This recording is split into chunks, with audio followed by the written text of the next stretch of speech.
Hello. So I may have done something a bit stupid today. So we've been having the ongoing garage problems. Well, turns out I can't, even with my tenancy agreement and other forms of ID, I can't sign up for the new garage because it was in Chris's name. It went in his name, and it's like, so I had to come and get him to sign it, and he was really stubborn about not wanting to do it, not wanting to get it. I said, look, I can pay for it, you can't pay for it, you don't work full time, and no, I'm not working tomorrow as yet, so I'm not happy about that. But so basically I came back and said, look, I really need you to sign the piece of paper. It needs to be signed. I can't sign it. I've already told you I'll pay for it. I can do it as a standard or standing order. So go out weekly because I get paid weekly, and then obviously the flexibility with having it as a standing order rather than like a direct debit or something else is that if I get a job that my pay structure changes, like goes to fortnightly or monthly, I can adjust the standing order accordingly. If the the rent goes up, which they said it's going to next year, then again I can adjust the standing order accordingly. The part that he's annoyed about isn't the fact of all of that, although he still doesn't believe I can pay it, is that he was kind of half asleep when he signed it. Now I say kind of half asleep. He was upright. He was half upright. He looked at me. He had a conversation. His eyes were open. It wasn't like I moved his hand. I thanked him for it. But he kind of, when I got back from being in the garage, because then I could say, all right, now I know what to do in the garage. So I get the keys, sorted out the garage, tied up and stacked up a load of boxes ready to go. He called me into the bedroom and said, you do that again and you're out. There's been a lot of tension recently. So yeah, basically he got up for work. I said hi and he was grunting at me. Hi. No. So yeah, didn't really have an argument because he's kind of like trying to ignore me. I don't know if that's worse. I do actually feel bad because I really shouldn't have done that. It was the whole thing of like he didn't want the garage and I said no, I can pay for it. Like I said, there's a whole ongoing thing that's been been for a while now, and yeah, I do kind of feel bad, but I do have a long-term. So they've developed the building couple of, just on the corner here.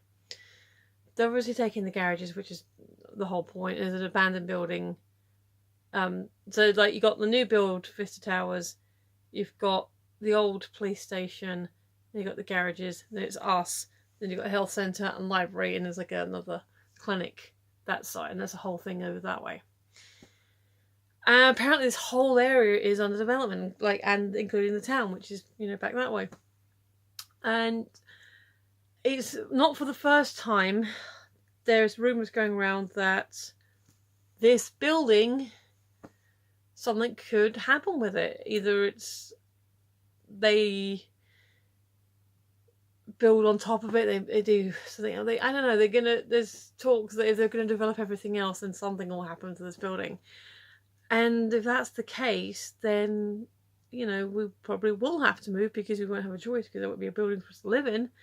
And then, hey, obviously they have to rehouse us. They have to give us somewhere else to live. They have to, it has to be a reasonable condition.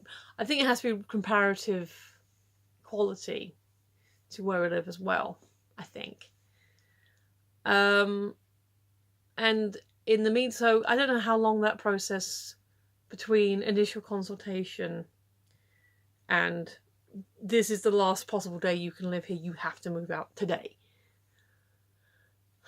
And then in that time, you're going to want to do a lot of packing and sorting and prepping. And what better way to pack and sort and prep than that is to have somewhere to store stuff, to have the garage to put things in. So But he's very much ignore me, not talk to me, don't care mode. Doesn't matter. I don't want to listen to anything you say, kind of thing. So I've gone from being kind of anxious in the morning to feeling a bit better once I had the new garage keys, because great, now I can sort out, I can move, I can know what I'm doing, and that be okay. And then being all sort of tense and squirrely and I don't know what anymore again. So how's your day?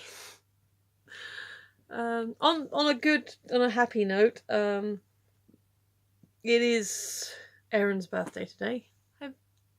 Hey.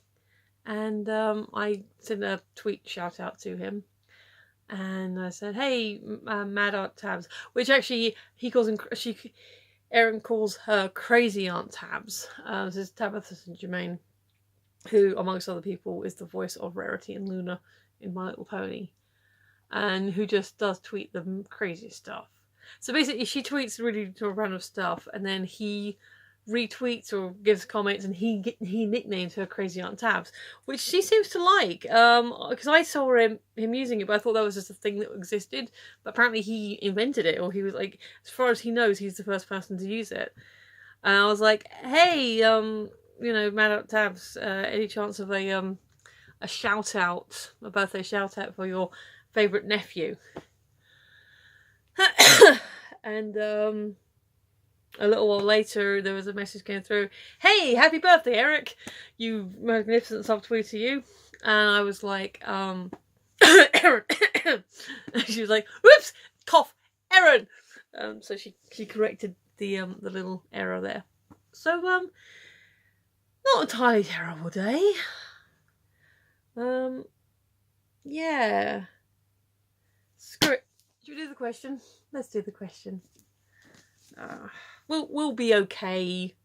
He can't stay mad forever. Well, he's trying, but it's not healthy for him. But yeah, it fits in with yesterday's question about fighting with friends.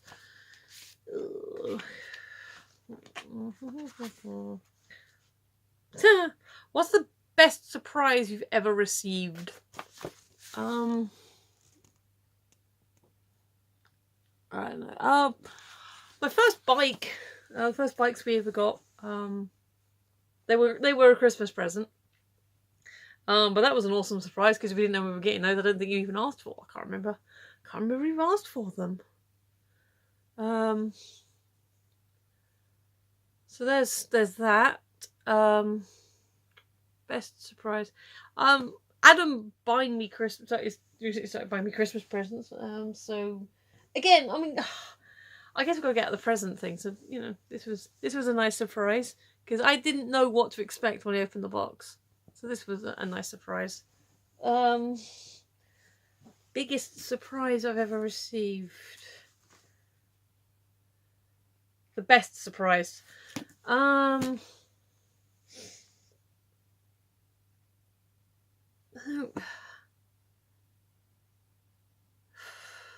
mean, meeting sort of people's kind of always cool, but usually if I'm in a situation where I'm going to meet a famous person, it's because I've put myself in that situation.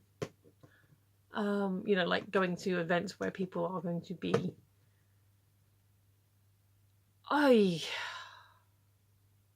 So I've had some surprises which haven't been so good, which I won't answer now because that might be a question further on, because I do seem to do a lot of those question A, and here's the flip side of that question.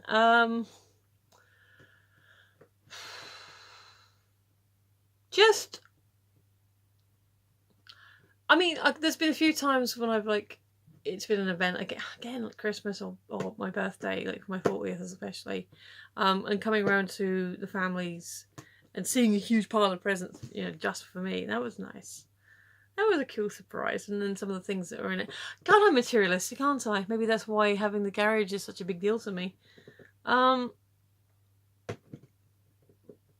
burst a balloon once when I was a kid, and I went downstairs because I was really stressed out and upset about it and a bit teary. And Candy, our bitch at the time, was having her pups. That was nice. So I got to watch the puppies being born.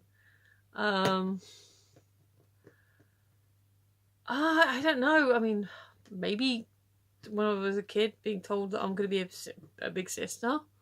That might have been a nice surprise at the time. I don't know.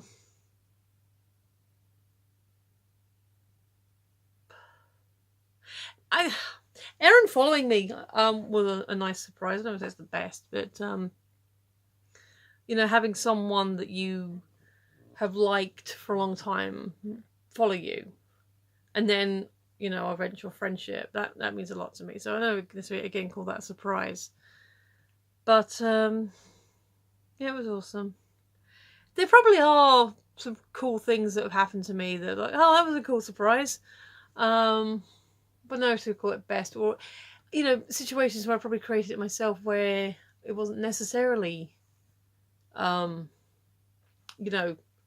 surprise, but it was still a really cool thing and experience.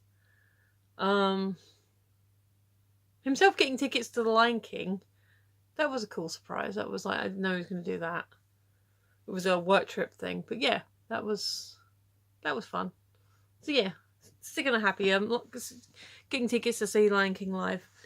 My throat still hurts. I'm kind of still feeling a bit edgy tense at the moment, so I'm gonna sign off. Yeah, I'm gonna sign off now. So thank you if you've been watching. You were awesome. I appreciate you. I've been Michelle. You've been listening, and I will see you tomorrow. Bye.